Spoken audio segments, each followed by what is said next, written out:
Here we are, near the sacred site where, for generations, the Hopi Tutunevi stone laid alongside Oak Creek. It's also known as the Hopi's own Rosetta Stone because they believe it's the key symbol for the future reunification of all of the tribes. Sometimes called the Hopi's Prophecy Rock, it is believed that the rock reveals two paths. The path of the two-hearted, which leads us into a nuclear World War III, and the path of the one-hearted, leading us through a non-nuclear World War III and into a great time of peace, a time that the Hopis call the Fifth World, the Mayans call the time of the Sixth Sun, and the Tibetans simply call Shambhala. Well-known Hopi elder, Grandfather David Montague, felt responsible for the Hopi Tutunevi stone during his lifetime. He periodically visited it, along with other Hopi tribal members. They felt it was an ancient shrine, and they would come and perform sacred ceremony. Now, the Tutunevi stone lies in a museum in the Red Rock State Park, and it is called the Hopi Rosetta Stone. Our own intuitive guide, Shakina Rose, at this very site, witnessed a large cigar-shaped UFO that appeared on 11/11. It happened on the 11/11. It was 2013 11/11, and later I have come to reveal the significance of what that was.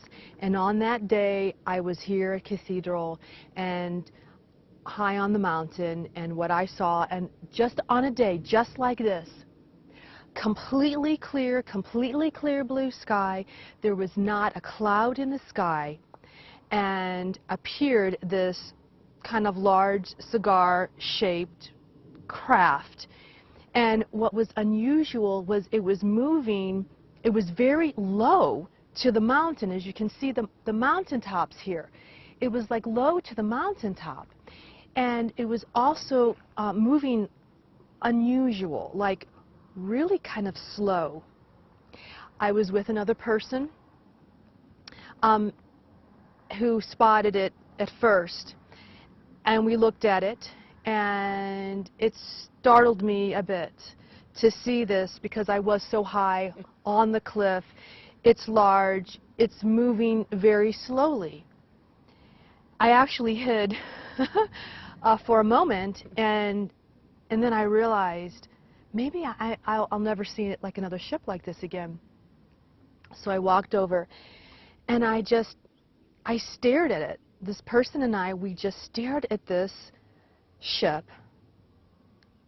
and suddenly, before our very eyes, it just vanished in thin air. And as soon as it vanished into thin air, because we're high up on this mountain, there was this hawk, and it flew way up from the canyon wall, and it flew right over my head. And that was my signal. Pay attention. Sure. That was my first contact with this group, these beings that developed, and it really activated a lot with me, and they did have a message. The first thing out of their mouth was, telepathically, is, "We're here for peace." And that started our relationship. And then years later, I come to find out that this is this very sacred place of the Hopis. And right there, and I have actually been to that space of where that Rosetta Stone is. And to the Hopis, apparently, that is a prophecy stone to tell them that for all the tribes to come together, the unification.